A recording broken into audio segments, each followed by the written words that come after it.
234 conselheiros, boa parte de dentro do carro no sistema drive-thru, vieram ao Morumbi para votar.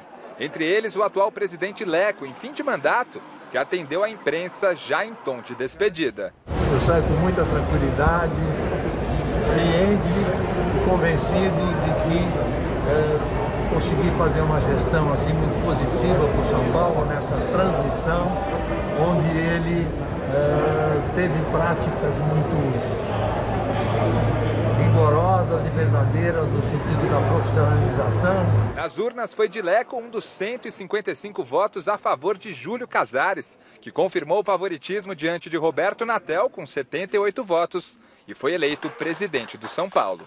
Eu não vim ser eleito presidente do São Paulo para ter apenas um quadro bonito na parede. Eu quero deixar um legado de profissionalização, de governança, de meritocracia e de conceitos de mudança para reconstruir essa marca que tanto amamos. Estamos vivendo hoje um grande momento no futebol. Precisamos ainda avançar, mas temos hoje um sinal de que a semente foi colocada e ela avança para que o São Paulo volte a ganhar dentro do campo. Precisa ganhar fora do campo. Nós queremos um título, sim, mas um time organizado, com finanças equilibradas e, principalmente, um legado que nós deixaremos para os nossos filhos e nossos netos. Casares assume a presidência pelos próximos 3 anos, em mandato que se inicia no dia 1º de janeiro de 2021. Entre as medidas iniciais da nova gestão, 2 que interessam e muito ao torcedor são paulino foram destacadas no primeiro pronunciamento do novo mandatário aqui no Salão Nobre do Morumbi. A permanência do técnico Fernando Diniz e o retorno de Muricy Ramalho ao São Paulo. Primeiro ponto que eu falei após vencer é ligar para o Muricy Ramalho. Eu vou ter que descer daqui a pouco e ligar para o Mugi e dizer: estamos prontos para te receber, estamos prontos para fazer um futebol forte e fortalecendo cada vez mais o Fernando Diniz, um técnico competente, com filosofia de jogo, com convicções, e o São Paulo vai avançar na Copa do Brasil, no Campeonato Brasileiro, em todos os títulos. Muito bem, palavra então, portanto, na entrevista do Júlio Casares, novo presidente do São Paulo e que também nos honra com a participação especial aqui no Mesa Redonda via Skype. Boa noite, Júlio Casares, mais uma vez, parabéns pela sua conquista e que você tenha sucesso nesse seu novo mandato, ou nesse mandato como presidente do São Paulo. Boa noite. Boa noite, Celso, boa noite a todos da Mesa Redonda. É um prazer estar aqui de novo, revendo aí o Flávio, o Chico Lang, o Vampeta, o Miller, meu grande amigo Miller, e também o Garrafa. Enfim, é um momento muito feliz, né? Depois de uma campanha muito exaustiva, de muito trabalho, mas nós conseguimos um êxito histórico na vida do São Paulo. Quem cobre o São Paulo sabe que as diferenças de processos eleitorais são sempre muito apertadas. E nós tivemos uma grande diferença, primeiro com os sócios, depois com os conselheiros. E estamos agora iniciando um processo de transição para, a partir da posse, em 1º de janeiro, fazer o trabalho que nós nos propusemos a fazer, Celso. Ô, Júlio, antes de passar a palavra para os meus companheiros de Mesa Redonda, eu queria fazer uma pergunta sobre a grande notícia, né, dessa sua gestão, que é a presença do Muricy Ramalho voltando. Qual vai ser o papel efetivo dele, caso ele aceite? O que ele vai fazer de fato? Qual vai ser o papel dele? Bom, ontem, como eu disse na campanha, eu estou tentando cumprir com coerência tudo o que eu falei. Terminando a apuração, eu liguei para o Muricy, conversamos. Ele vai realmente assumir a coordenação do futebol do São Paulo a partir de janeiro. E o papel dele é ser coordenador de futebol. Não é um trabalho burocrático, não é um trabalho de negociação de jogadores, estar próximo do técnico, da comissão técnica, próximo do vestiário, colaborando, apoiando e trazendo o trabalho dele, do conhecimento que ele tem dentro do futebol, para que o São Paulo volte a ter uma mentalidade vencedora, principalmente nessa integração com a base, que hoje é uma realidade, mas será implementada através também da profissionalização. Celso e meus amigos, nós vamos ter um diretor executivo de futebol, esse sim, que vai negociar, fazer contratos, essa questão burocrática da negociação, das janelas, também com metas, todos com metas, inclusive o município, todos nós temos metas. Mas também temos esse executivo na base, Cotia, porque a Cotia é maravilhoso, mas Cotia revela muito, eu acredito, que tenho convicção que pode revelar muito mais. O São Paulo deixou de prospectar jogadores. Nós recebemos jogadores, temos alguns olhares para algumas revelações, mas o São Paulo precisa ter um trabalho mais ostensivo para para buscar um garoto do norte, do nordeste, do interior de São Paulo, do centro-oeste e também do mercado da América do Sul. São Paulo, ele precisa ter essa concepção. E nós entendemos que tem que ter também lá uma profissionalização efetiva com o diretor executivo, que vai ter olhar para descobrir e captar novas revelações do futebol do Brasil e da América do Sul. Flávio Prado, Júlio Casares, gentilmente à nossa disposição e à sua disposição agora. Prazer enorme falar com o Júlio. Fiquei muito feliz com a sua conquista, você sabe disso. Não é de hoje que falamos a respeito da sua capacidade, né, da sua possibilidade de ser um presidente de sucesso. Muita sorte, Júlio. Que Deus te ilumine nessa função, que as coisas andem bem. Mas você tem um desafio enorme. A gente sabe que o São Paulo tem uma dívida gigantesca. Como é que você vai atacar esse fator que é fundamental? Não se faz futebol sem dinheiro. Verdade, Flávio. Esse é o grande desafio. O São Paulo tem uma dívida grande, tem uma dívida enorme. Embora o São Paulo realmente é um clube que tem um patrimônio, tem uma marca muito grande, mas o que agrava bastante é que o São Paulo tem essa dívida que já era grande antes da pandemia. Depois da pandemia, isso ganhou um corpo ainda maior. A nossa esperança, Flávio, amigos, é que nós precisamos fazer vários movimentos no São Paulo. Um deles é o aspecto financeiro. Nós vamos, a partir da transição, nomear um comitê financeiro que vai sentar com os credores, fazer uma radiografia dessa dívida, do montante dessa dívida e estabelecer, Flávio, um realinhamento dessa dívida. Quer dizer, nós vamos fazer primeiro uma radiografia, como ela foi constituída, como que ela foi formada, chamar os credores. O São Paulo tem uma história de honrar contratos, não será diferente, mas tornar o curtíssimo prazo e o curto prazo em médio e longo prazo, porque assim você começa a desafogar o dia a dia da sua folha de pagamento, dos seus tributos, das suas responsabilidades, e aí sim, trabalhar para que o São Paulo tenha um time competitivo, porque você buscando conquistas, você buscando resultados, você também atrai investidores. E o que o São Paulo precisa, Flávio, também readquirir credibilidade. Nós iremos para o mercado com bons nomes. Agora nós temos aqui a vinda do município do futebol, depois teremos anúncio de homens executivos para também ajudar o São Paulo nessa demanda. E quando o São Paulo chegar ao mercado de forma diferente, com credibilidade, nós sim, através de uma austeridade financeira e também de uma política de meritocracia, ou seja, o São Paulo tem que gastar com eficiência. O São Paulo, ele gastou muito no futebol. O São Paulo no futebol, ele apresentou um investimento muito alto sem a contrapartida do resultado. Então, nós precisamos equilibrar o custo-benefício de cada jogador contratado e de cada contratação. E ter um olhar para a base que, para a nossa felicidade, o Fernando está tendo. Veja bem, o Brenner era um jogador que estava completamente descartado. Ele está hoje no time, fazendo gol, super valorizado, e assim como o Gabriel Sara, o Igor Gomes, o Diego Costa, o Rodrigo Lessor, que veio subindo. Então, são grandes valores, assim como o Luan também, que nos dá a expectativa de que o São Paulo pode ter, no futuro próximo, uma conquista, um legado esportivo e depois um legado financeiro com essa garotada. Agora, sem dúvida, Flávio, a área financeira é a que nos preocupa, e aí vai ter um trabalho muito, muito presente de um comitê financeiro, de pessoas de dentro e de fora do São Paulo, que já se comprometeram a estar conosco nesse grande desafio. Miller, você que tem esse coração tricolor aí, Júlio Casares à sua disposição. Boa noite, presidente. Parabéns pela vitória, que nós já sabíamos que já era anunciada pela tua competência de muitos anos no tricolor. Eu queria saber o que você vai fazer com esses 95 jogadores que estão na folha atualmente de pagamento do nosso tricolor. E outra coisa, vai enxugar lá a Barra Funda, porque, bom, eu nem vou falar o que você falou naquele dia, mas tem muita gente lá que não está fazendo nada há muito tempo. Como é que você vai gerir a Barra Funda e esses 95 jogadores que estão na folha de pagamento do clube? Legal, Miller, prazer te ver de novo. Miller, que é uma grande referência para nós que somos São Paulinos e para quem gosta de um futebol bonito, né?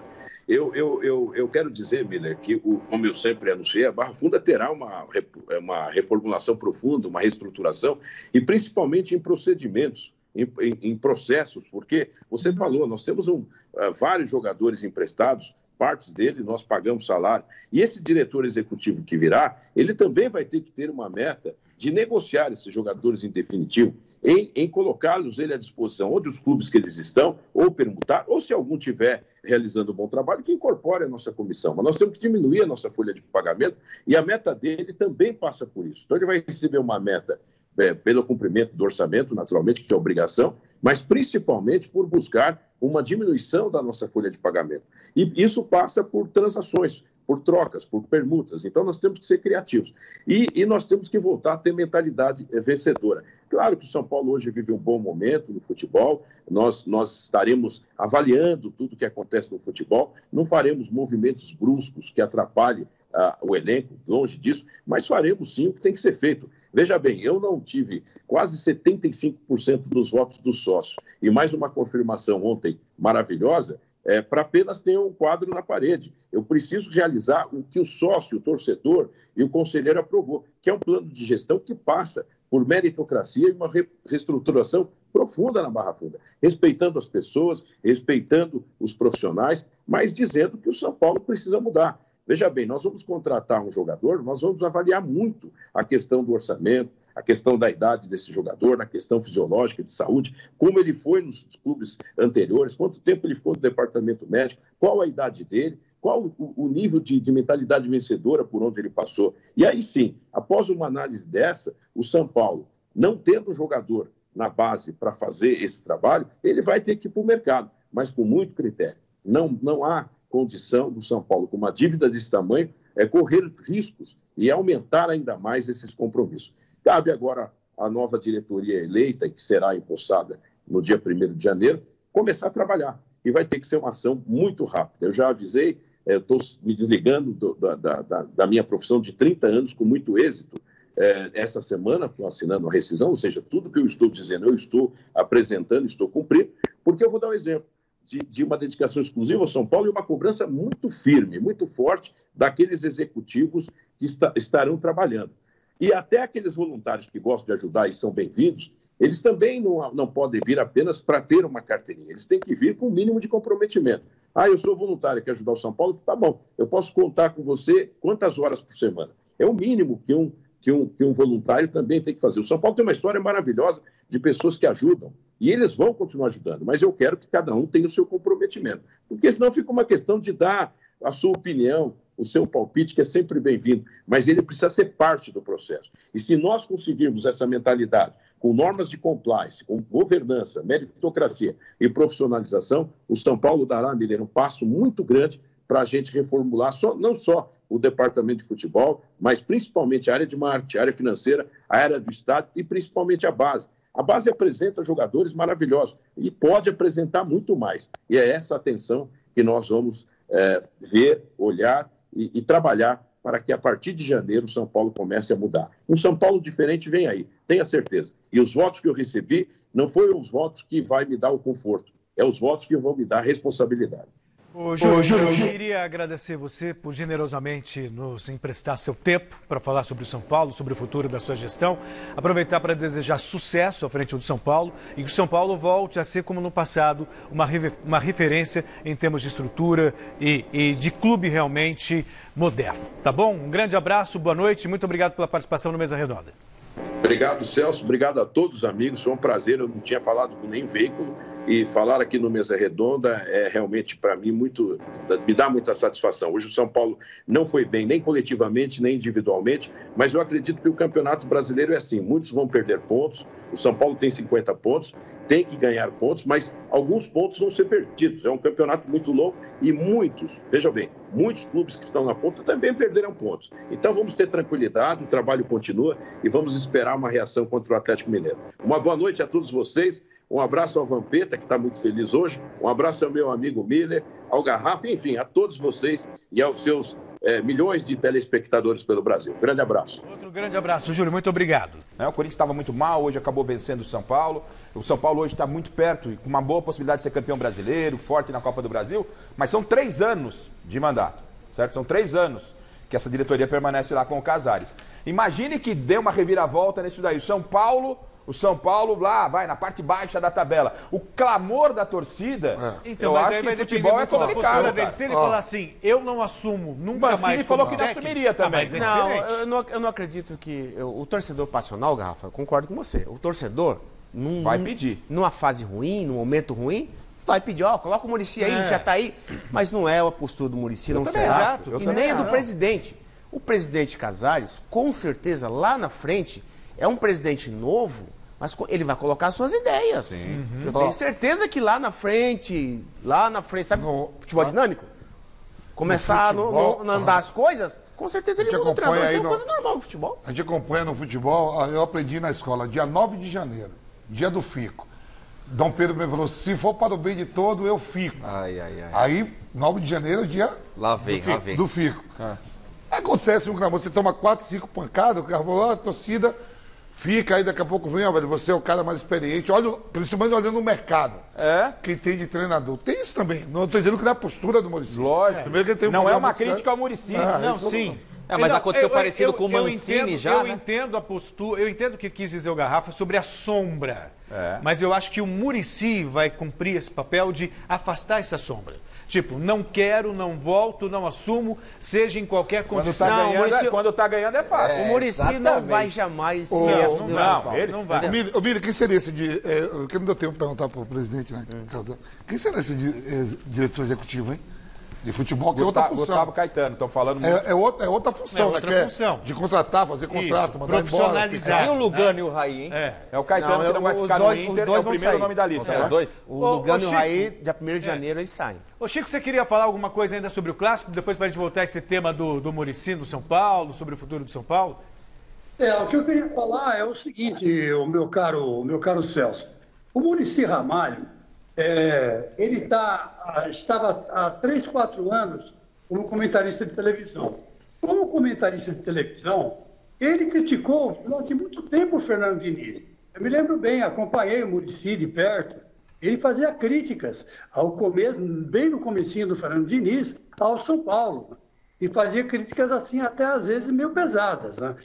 Então, eu fico perguntando, agora que ele vai assumir o cargo máximo, né, vai ser o coordenador de futebol, o Júlio Casares acabou de dizer isso aqui no nosso programa, né, reafirmou isso, eu fico pensando assim, qual a área de atrito que vai ser criada? Porque o Muricy Ramalho, quando ele mexe com o futebol, ele é outra pessoa. Ele se transforma. Você é só recordar mais ou menos o que era o Muricy Ramalho quando era treinador. Ele brigava com a imprensa, ele respondia mal para todo mundo, era mal-humorado, né? Não era toda hora que você podia chegar no Muricy, que o Muricy estava de lua às vezes, né? E era difícil a convivência com ele. Então, que Muricy que vai assumir? O Muricy Light, que ficou 4 anos agora na televisão, na Rede Globo Televisão, comentando o jogo, ou é o Muricy da época de treinador, que não aguentava desaforo e não levava desaforo para casa. Então, eu acho que a grande dúvida agora é essa, né? O Raí fica o Lugano, né? E se por acaso, por exemplo, né, o São Paulo for campeão, vai mexer nessa comissão técnica, que é uma comissão vencedora, né, que tirou o São Paulo de uma porção de dificuldade até agora e está dando certo. Quer dizer, é uma área de atrito, eu acho, que o Júlio Casares vai criar sem ter precisado criar essa área de atrito. Na verdade, enfim, mas é a decisão dele, ele acha que ele vai fazer um bem para o São Paulo.